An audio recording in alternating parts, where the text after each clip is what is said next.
start today, as I told you before, that about Gujarat Board English book, and one poem and one chapter we'll be covering today.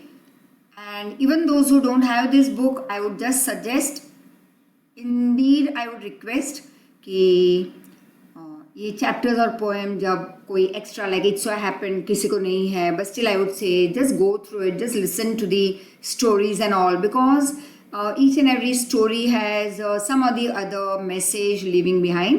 तो interesting है और कुछ सीखने भी मिलेगा इससे. So first of all, let's start with a poem over here, and that is related to the landscape. Now here it goes. Water dance is a poetic introduction to one of the nature's most basic elements, water. अब ये water के बारे में जो एक बहुत हमारे nature का बेसिक एलिमेंट है, उसके बारे में यहाँ पे पोएम में बहुत ही अच्छी तरह से इंट्रोडक्शन दिया हुआ है. और जैसे एक कैनवास पेंटिंग फॉर्म यहाँ पे दिखाई दे रहा है तुम्हें. So Kanu Patel draws a very different picture of this element from a gentle mountain pond to a fast flowing that is raging waterfall. तो यहाँ पे बहुत अच्छी तरह से हमें बताया गया है कि पानी के अलग अलग forms like rain and lake and pond and waterfall, river, lot many forms of water. So let's move ahead. Now here is Kanu Patel's painting जो हमने देखी. Now what do you see in this picture? तो चलो भाई, हर बार जब हम class में आमने सामने होते हैं तो I ask my children that just go through this and tell me what do you see. तो यहाँ पे we can, as if I am what I can see, that is what I can tell you, because you can also at the same time have a look at this picture and see that there are school girls, because see the same dress. तो school girls यहाँ पे बारिश में जा रही है, lots of water collected over here. Then कहीं पे किसी का हमें छाता दिखाई दे रहा है, कहीं पे एक ट्री है. तो बहुत सारी चीज़ें यहाँ पे, दो ज़्यादा क्लियर नहीं है बट फिर भी you can just at least make out was there in this picture. Red colour की बैग है यहाँ पे, yes right. Now as they starts water dance part 1. Now some people say that I am one thing. अभी I कौन है? तो ये है, sometime it is water droplets in the form of rain, sometime it is storm, sometime it is waterfall, sometime it is river. तो ये I हर बार अलग अलग फॉर्म है पानी के. तो some people say I am one thing, others say I am many. Ever since the world began, जब से वर्ल्ड बना है, I have been flowing in an endless circle. तब से मैं तो कंटिन्यूसली हूँ ही यहाँ पे अलग अलग फॉर्म्स में. And sometime I fall from the sky, I am the rain. तो अगर मैं आकाश से, स्काई से नीचे गिर रहा हूँ तो मैं कौन हूँ? I am the rain. And ever since, that is as I told you, जब से दुनिया बनी है तब से कंटिन्यूसली मैं तो हूँ ही इस दुनिया में. तो continuously I come over here, I fall from the sky and I am the rain. Sometimes I cascade. Cascade means to fall or flow in huge amount. Sometimes I tumble. That is I fall down. Down, down, down I tumble. मतलब कि और मैं नीचे जा रहा हूँ. तो कभी कभी तो मैं flow हो रहा हूँ huge amount में. That is cascade. Sometimes I fall down. That is tumble. Over the moss covered rocks. फिर यहाँ पे देखो ऊपर से ऐसे नीचे गिरना, right? फिर ये क्या है? Rocks है, बीच बीच में पत्थर है. तो जब पत्थर के ऊपर कंटिन्यूसली ऐसे पानी गिरता ही रहे तो क्या हो जाएगा? उस पत्थर पे येलो या ग्रीन प्लांट्स स्प्रेड ओवर हो जाते हैं. एंड जैसे हम कहते हैं उसको गुजराती में या हिंदी में लील, it is very slippery, right. एक ही जगह पे कंटिन्यूसली पानी का गिरना तो वो एरिया ग्रीनिश बन जाता है. That is called moss. तो I fall on the moss covered rocks through the forest shadows, that is I pass through the forest. I am the mountain stream. Stream मतलब झरना. Now at the foot of the mountains I leap from a stone cliff. अब mountain पे से मैं नीचे गिर रहा हूँ. I jump, I leap from a stone cliff. Cliff मतलब a high part of a rock but with very steep side, तो वहाँ से पानी नीचे गिर रहा है. स्पाइरलिंग मतलब गोल गोल गोल होके नीचे आना. प्लंजिंग मतलब jumping from top to down, that is diving. I am the waterfall, तो मैं कौन हूँ?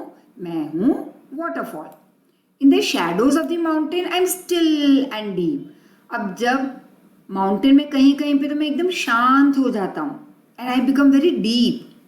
आई फिल एंड ओवरफ्लो, और वहाँ पे मुझ में और ज़्यादा in that lake you will see कि बहुत सारा जब पानी भर जाता है तो तब वो ही पानी क्या बन जाता है वहाँ पे? Lake. And sometime I overflow. I wind, that is I move in this, see over here you can see very clearly it is moving in a zigzag pattern, उसको हम कहते हैं wind. I wind through broad golden valleys joined by streams. फिर और जब मैं आगे बढ़ रहा हूँ तो मुझ में कौन आके ज्वाइन हो रहा है? streams and creek, and that is arm of a river, part of a river. I grow even wider, फिर और मैं broad होता जा रहा हूँ. Still wide, still broad, still deep. अब ये पानी का फॉर्म क्या बन गया? River. I pass through a gateway of high stones and palaces, that is like fences या स्टिक्स. तो अब मैं यहाँ से पास हो रहा हूँ, यहाँ पे बड़े बड़े स्टोन्स हैं and all. Leaving the land behind, अब जमीन पीछे छूट गई, अब पत्थर है, फेंस है. कूल सिल्वर मूनलाइट, और एकदम शांत और ठंडा एटमॉस्फेयर है. मूनलाइट है. Sparkling and dancing on my waves, और मुझ पे कौन डांस कर रहा है और स्पार्कल हो रहा है मतलब ग्लिटर हो रहा है? मूनलाइट. अब मैं कौन हूँ? I am the sea. Drawn upward, that is to be pulled toward something by warm sunlight. अब सुबह हो गई, सनराइज, सन की लाइट तेज होती जा रही है, तो वो ही पानी ऊपर की ओर जा रहा है, राइट? मतलब it is evaporating now in white silver waves. I rise into the air and I disappear, मतलब मैं कौन बन गया? Vapour, right? Now second part, I am the mist. Mist मतलब जैसे हम कहते हैं उसको some foggy part, you can call it धुम्मस जैसे. तो I am the mist. In thousands of shapes I reappear. अब मैं तो अलग अलग फॉर्म में आता ही रहता हूँ, कभी रेन, लेक, रिवर, वाटरफॉल.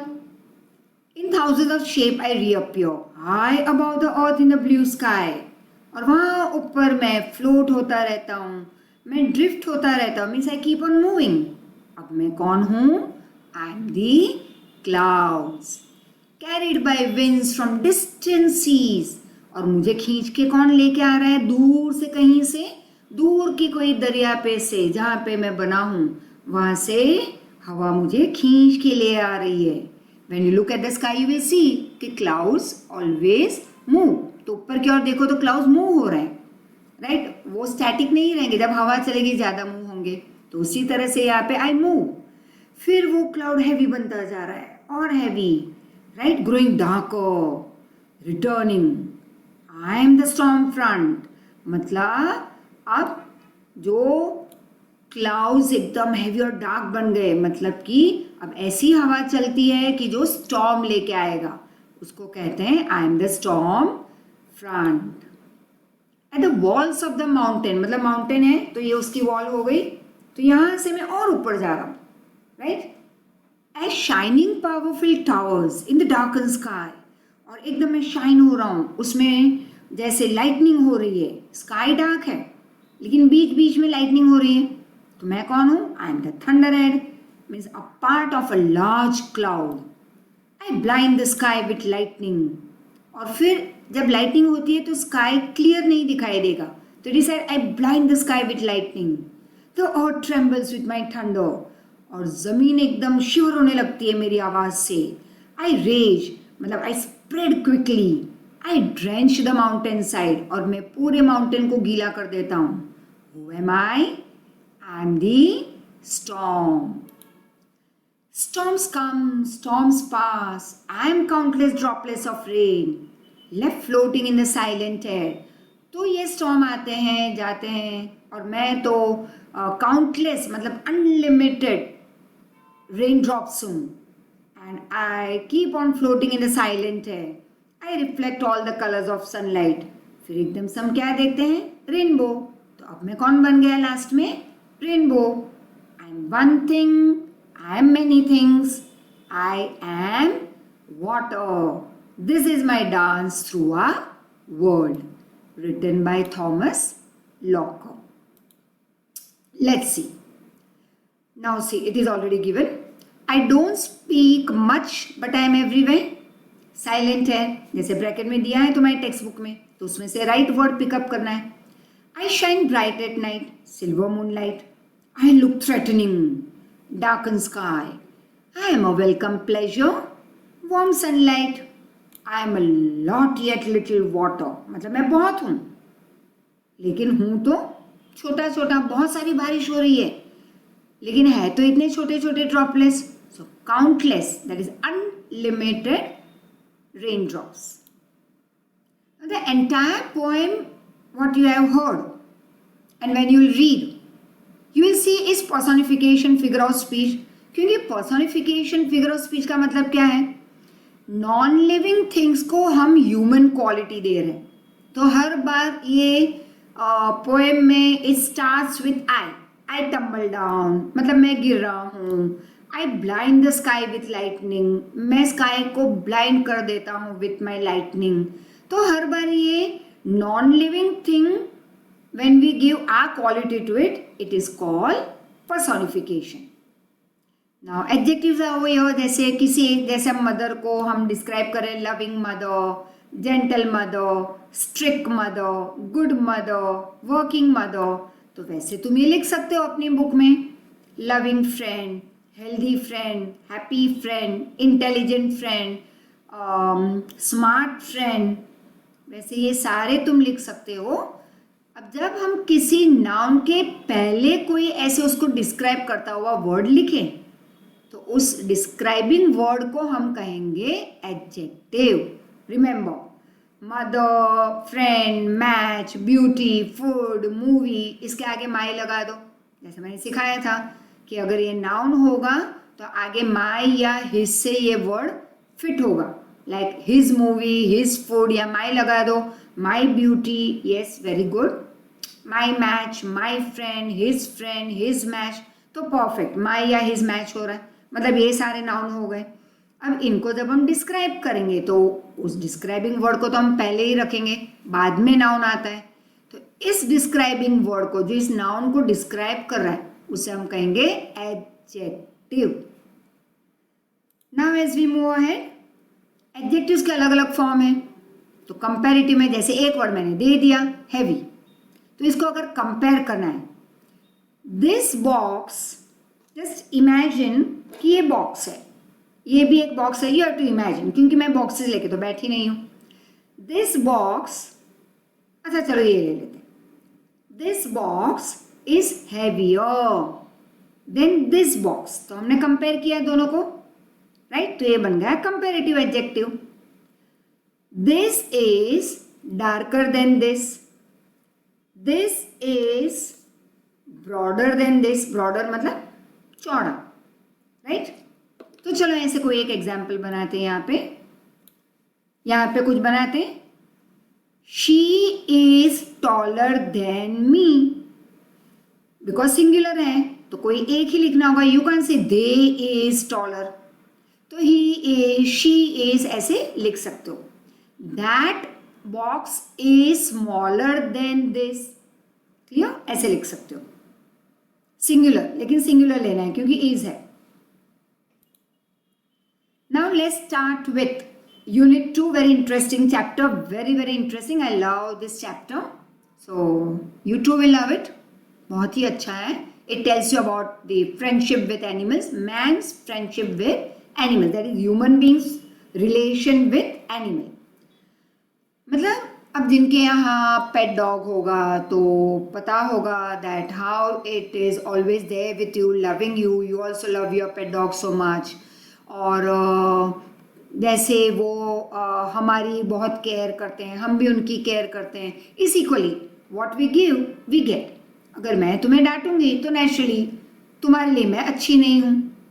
कोई तुम्हें बहुत डांटे, बहुत इंसल्ट करे तो वो तुम्हें नहीं अच्छा लगेगा. If I will love you तो ही तुम मुझे प्यार करोगे, है ना. तो वैसे ही एनिमल्स के साथ भी है. If we love them they will love us, and if we hit them तो वो हमें काटेंगे naturally. So let's start.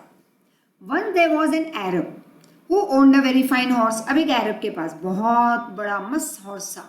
The Arab treated him with care and kindness. बहुत ध्यान रखता था ये अरब उसका. One day the Arab was attacked by some robbers. एक दिन ऐसे हुआ कि अरब को अटैक किया रॉबर्स ने. वो बेचारा अरब गिर गया हॉर्स से. He fell off the horse. He was so injured, मतलब he was so seriously wounded that he was not able to get up. खड़ा ही नहीं हो पाया. अब उसके हॉर्स ने देखा उसे. पता चल गया कि oh God my master is very badly hurt. बहुत लगा है मेरे मालिक को. So he seize his master's belt between his teeth. अपने मुंह में उसने मास्टर के ऊपर जो बेल्ट लगा था उसको दांतों के बीच में ऐसे ले लिया. Right, like let me take this. तो ऐसे गॉट इट. एंड खींचते खींचते खींचते उसको घर ले आया. पीपल हु सॉ दिस, अब ऑन द वे जब लोगों ने देखा तो इतना प्रेज करने लगे. किसे? दोनों को. हॉर्स को भी प्रेज किया, मास्टर को भी प्रेज किया. वाई? हॉर्स ने तभी अपने मास्टर की जान बचाई क्योंकि मास्टर उसके साथ प्यार से रहता था इतने सालों से. Getting it? Right. This is Arab, और ये है उसका वफादार घोड़ा. वफादार कुत्ते होते हैं, लेकिन I would not say that's wrong. Faithful सिर्फ डॉग्स नहीं होते, फेथफुल सारे एनिमल्स होते हैं. Yes, lion tiger we don't know, but yes we know about the horse, we know about the cat, we know about the dogs, right? So very interesting. Let's start with the story, A Secret for Two. तुम्हें पता चलेगा ये क्या है at the end of the story. अब मैं अभी से बता दूँ तो फिर मज़ा ही चले जाएगी पूरी स्टोरी की. And this story I love like anything. Now see, Montreal is a very large city of Canada. अब तो कनाडा तुम में से गया है उसे पता ही होगा कि ये बहुत बड़ी मस्त सिटी है, beautiful. And it has some very wide and big streets like Prince Edward Street. और इस सिटी में बड़े बड़े स्ट्रीट्स हैं. जैसे एक है Prince Edward Street. No one knew this street as well as did Pierre Dupin. अब ये हम प्रोनाउंस करेंगे प्योर, राइट. तो एज वेल एज, अब देखो एज वेल एज के दो मतलब होते हैं. एक तो me as well as you know about this pencil, मतलब मुझे भी पता है इस पेंसिल के बारे में सब कुछ. समझ लो ये कुछ बहुत ही मस्त एकदम अलग सी पेंसिल है, इनोवेटिव पेंसिल. तो me as well as you know about this pencil, मतलब मुझे भी और तुम्हें भी. So that be is called as well as. लेकिन यहाँ पे एज वेल एज का मतलब अलग है. No one knew this street as good as did Pierre Dupin, right. मतलब किसी को इस स्ट्रीट के बारे में इतना अच्छा पता नहीं था जितना कि पियर को. तो यहाँ पे एज वेल एज मतलब as good as. Pierre had delivered milk. अब वो तो हर बार मिल्क देने जाता था to the families on the street for last 30 years. He was one of the many milk wagon drivers. Milk wagon मतलब देखो ये पहले के ज़माने में ऐसे होते थे. आज 2 व्हीलर पे आते हैं, बाइक पे आते हैं, रिक्शा में आते हैं, है ना, मिल्क की थैलियाँ डालने या कैन उठा के, राइट. तो ये भी है एक मिल्क वैगन. तो हम जो बात कर रहे हैं पियर ड्यूपिन की, तो 30 सालों से वो काम करता था.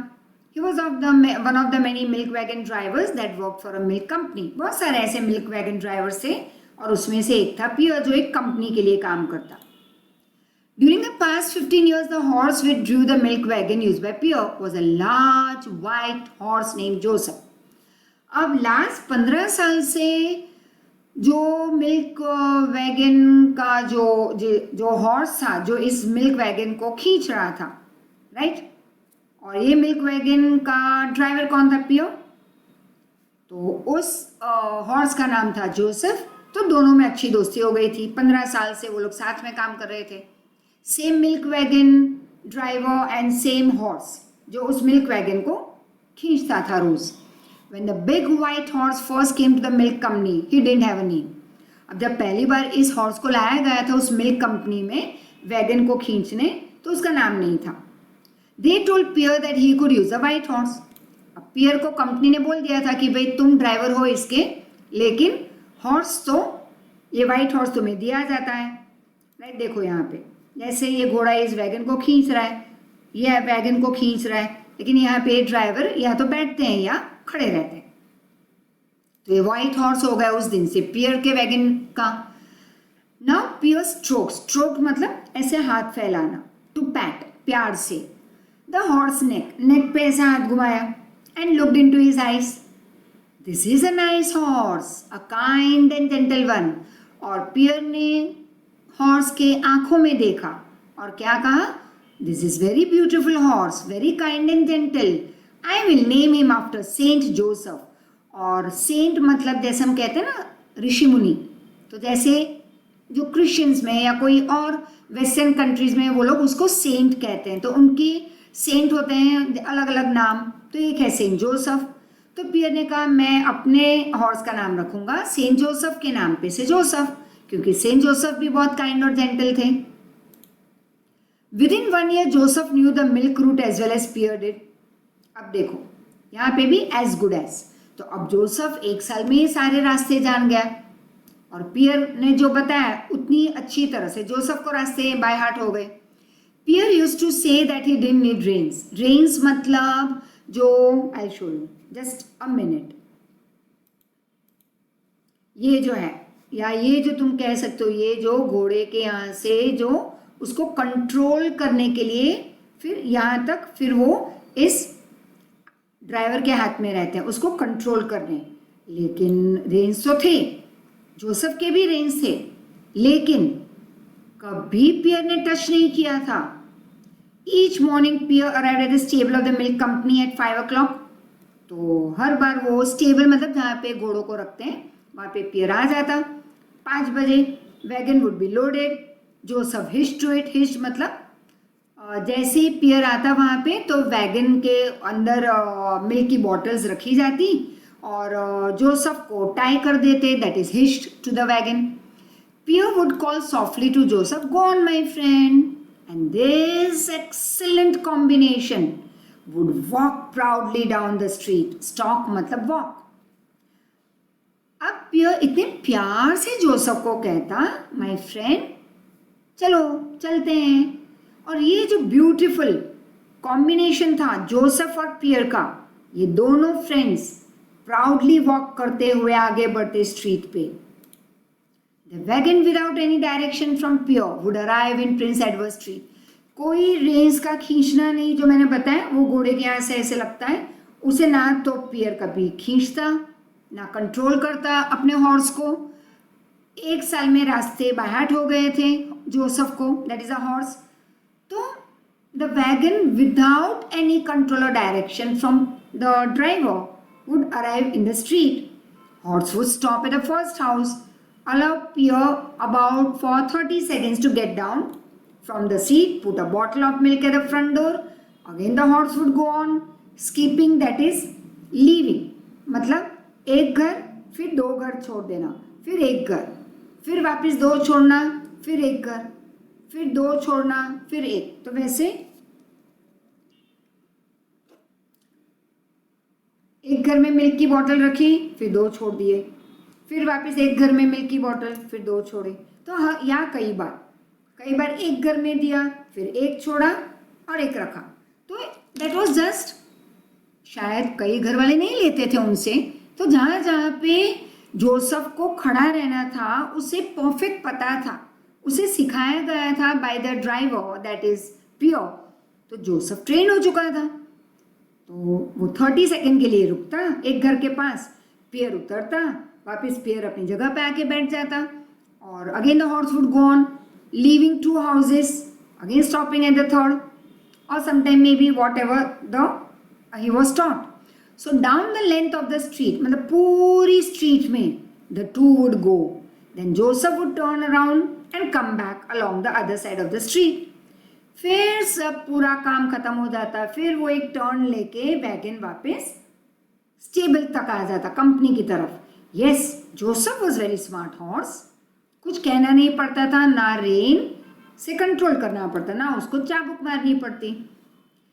Eight this stable Pierre would boast of Joseph skill. और जब स्टेबल मतलब जो जहाँ पे हॉर्स को रखते हैं वहाँ पे जब पियर आता तो वो प्राउडली अपने जोसेफ के स्किल के बारे में, स्किल मतलब उसकी खूबियाँ, उसके बारे में वो बताता.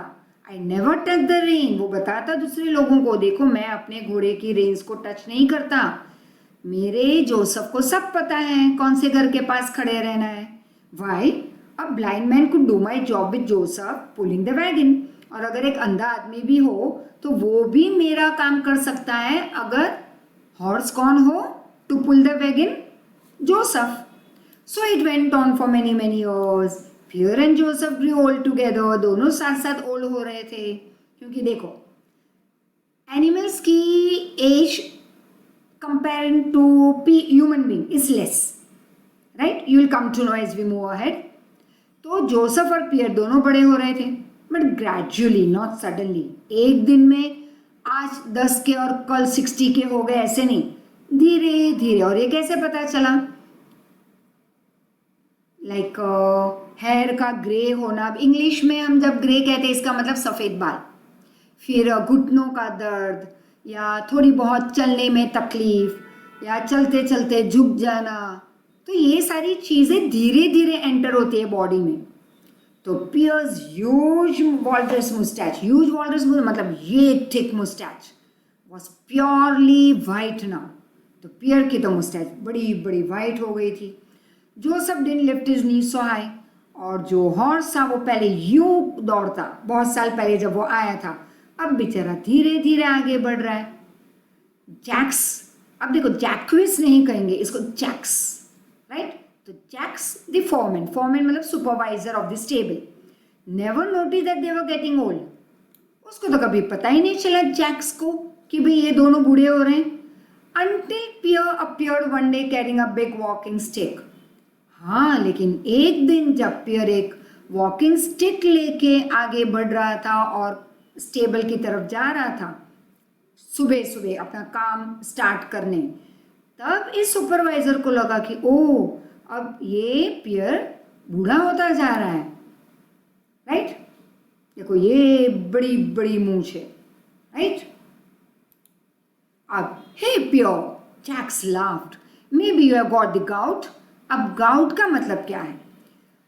It is said scientifically also कि अगर बहुत प्रोटीन इंटेक हो जाता है कई बार, जैसे कईयों को दाल बहुत पसंद है तो घर में चलो एक बार सुबह दाल ले लो थोड़ी सी, एक कटोरी, बट शाम को भी कोई ना कोई साइड में ना एक सब्जी के साथ कुछ छोले बना लिए या मूंग बनाए, या कोई भी, जैसे हम कहते हैं ना पल्सेस, मूंग, देन राजमा, छोले और कठोर, उसको हम कहते हैं पल्सेस, जो हाई इन प्रोटीन होते हैं. तो अगर ज़्यादा प्रोटीन वाला खाना हम खाते ही रहते हैं, it is not good actually for the body. Skip a day, या फिर दिन में हम ले सकते हैं, रात को नहीं, because we can't digest it.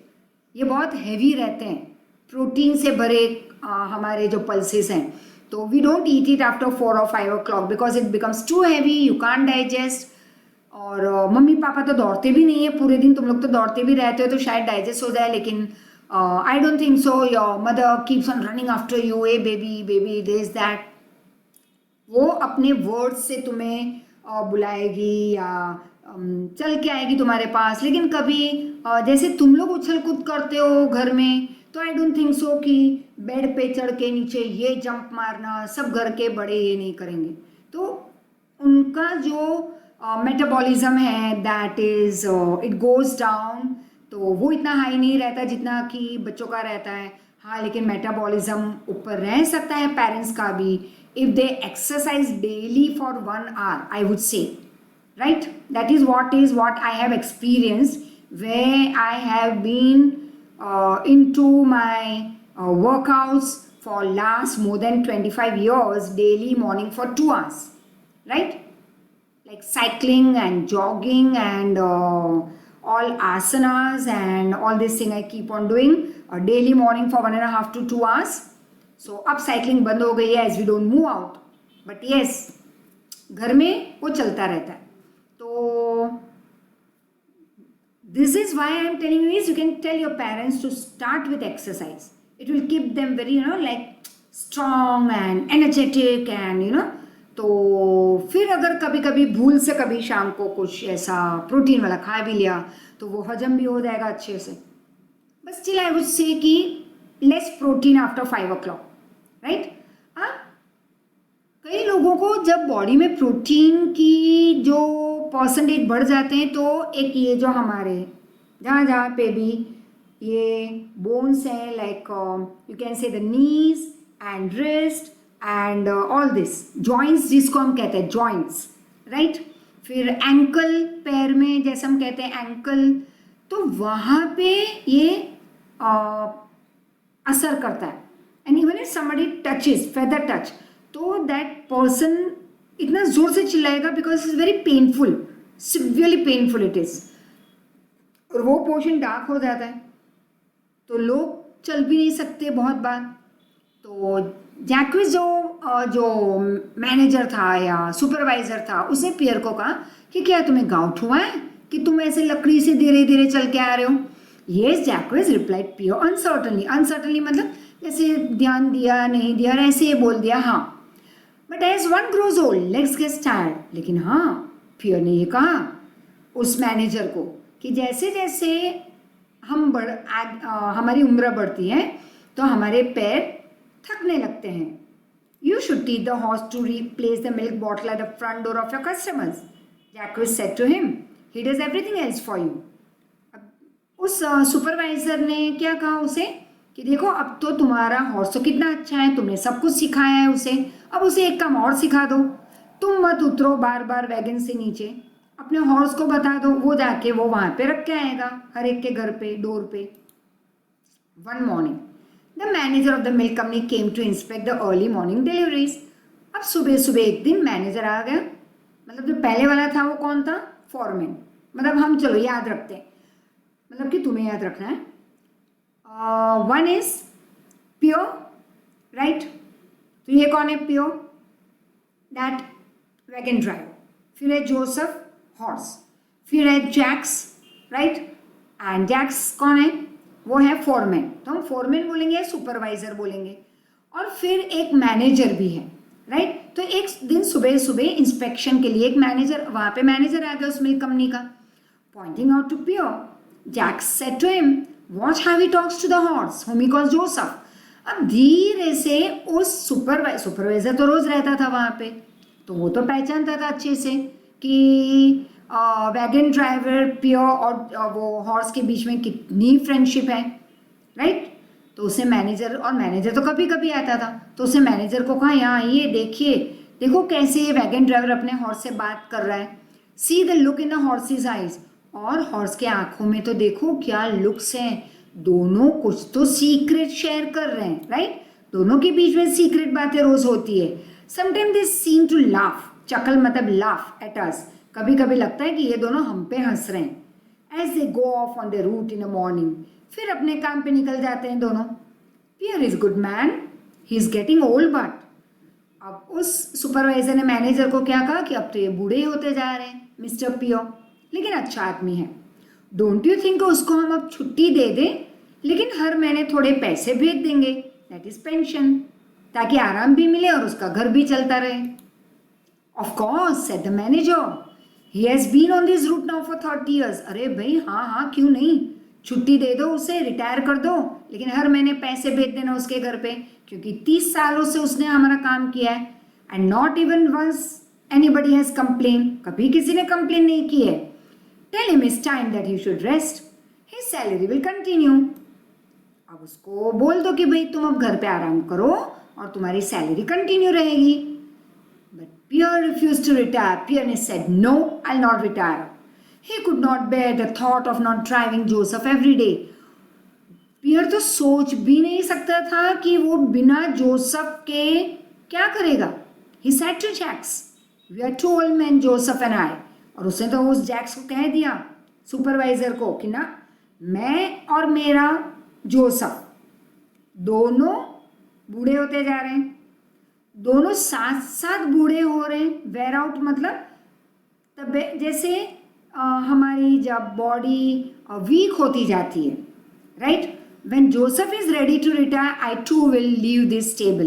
तो जब जिस दिन जोसेफ रिटायर होगा, मैं अपने आप रिटायर हो जाऊंगा, तब तक मैं रोज काम पे आऊंगा.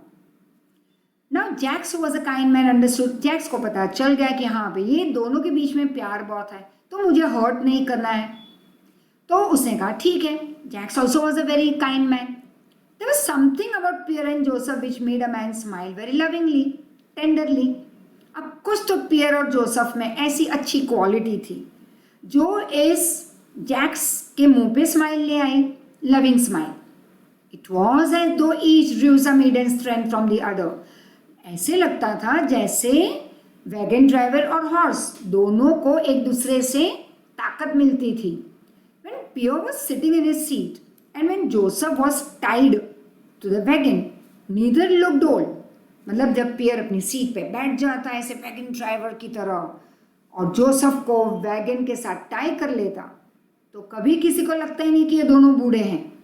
But when they finish their walk, Pierre would limp. लेकिन जैसे ही वापिस आते काम कंप्लीट करके स्टेबल की तरफ, तो बेचारा वैगन ड्राइवर लिम्प करता. लिम्प मतलब ठीक से चल नहीं पाता down the street, seeming very old indeed. लग रहा था बहुत बूढ़ा होता जा रहा है. The horse head would always drop. और बेचारा हॉर्स उसको जैसे ही ला के स्टेबल में छोड़ते ऐसे हो जाता. And he would walk very tiredly to his stall. और बेचारा थका हारा आगे बढ़ता अपने स्टॉल की तरफ, आई वुड से stable. Then one morning Jack had a dreadful news for Pierre.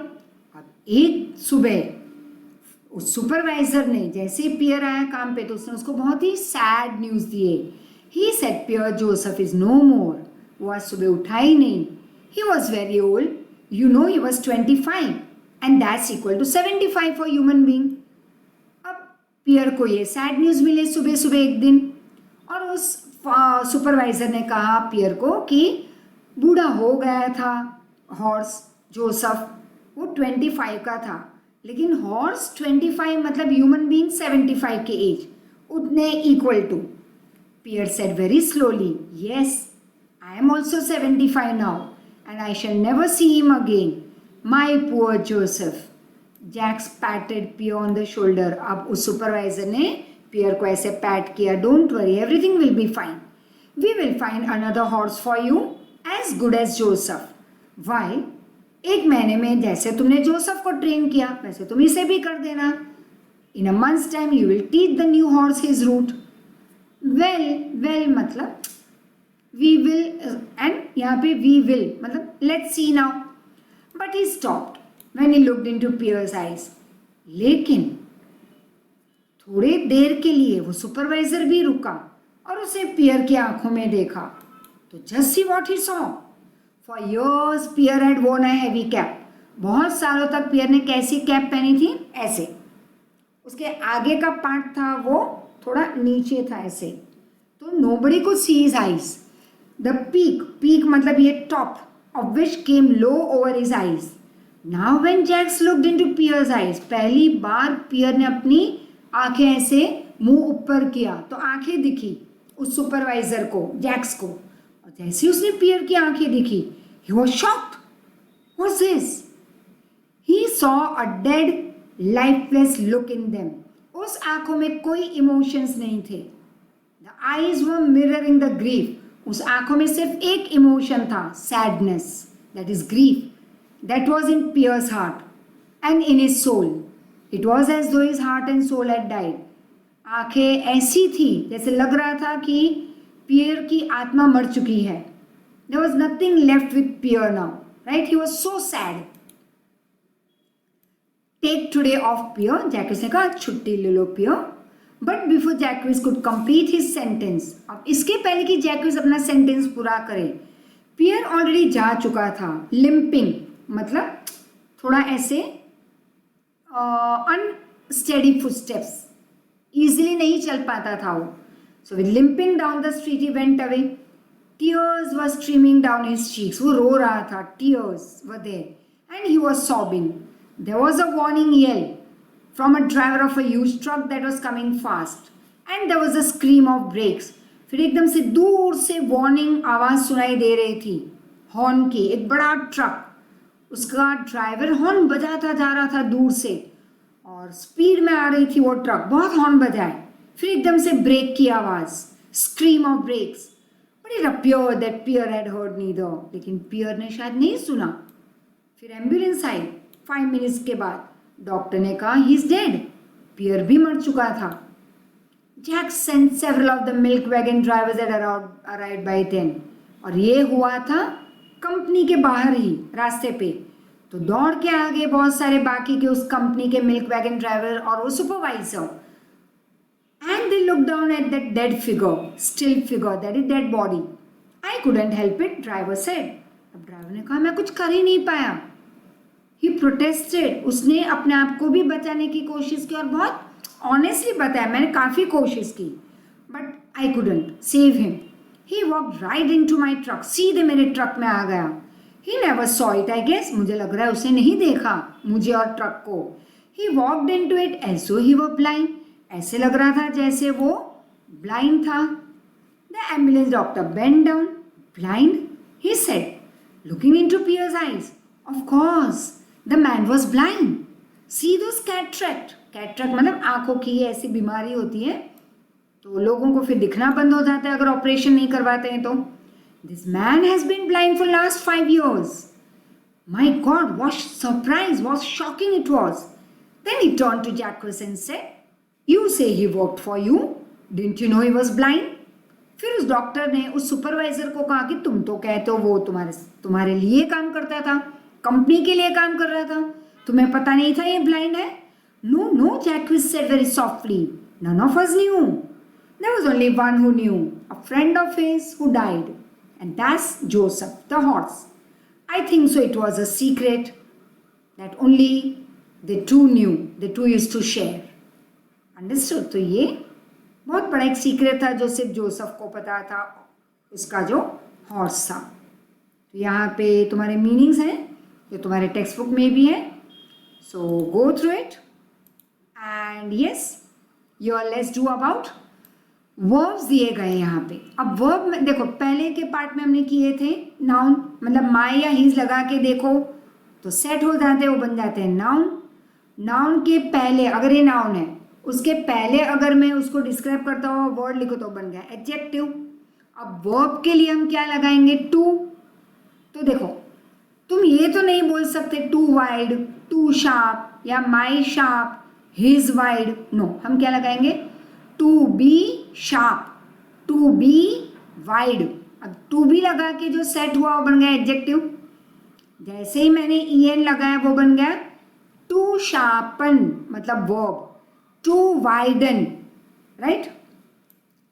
फिर कई बार हम मटीरियलाइज भी लिखते हैं, IZ लगाते हैं या ISC, to materialise, to centralise. फिर एक है IFY भी लगा सकते हैं, टू सिंप्लीफाई, टू प्योरीफाई, बन गए वर्ब। टू बेद, दोनों से बात, वो यहाँ पे है, ई लगाएंगे तो वो एक्शन बन जाएगी।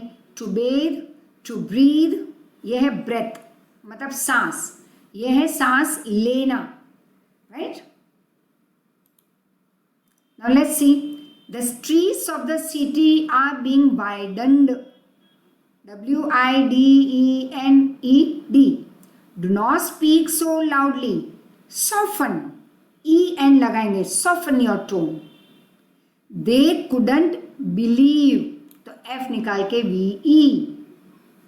नोबडी ग्रीव्ड, GRIEF निकाल के VE, अगर पास्ट टेंस है तो VED।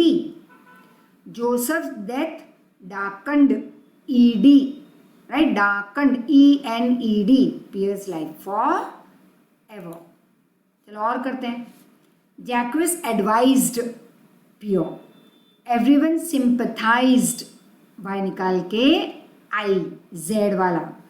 This story symbolized Joseph's death, horrified, warning yell of the truck, terrified. तो to terrify, to horrify, to symbolize, to sympathize, to advise, तो ये सब हो जाते हैं verb. Now, these are just some examples given over here, right? I couldn't help. तो यहाँ पे हम कौन सा पिकअप कर सकते हैं, right?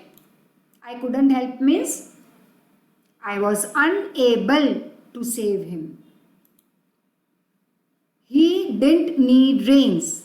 That is, horse required no control. Maybe you have got the gout. That is, he thought. Maybe मतलब thought, not sure. Maybe का always मतलब शायद. ये sure है तो हम लेंगे ये.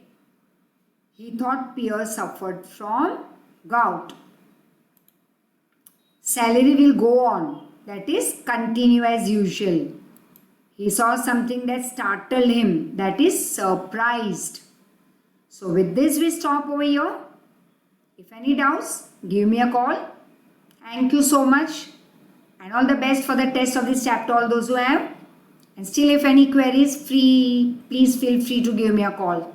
Thank you. Take care. Thank you very much.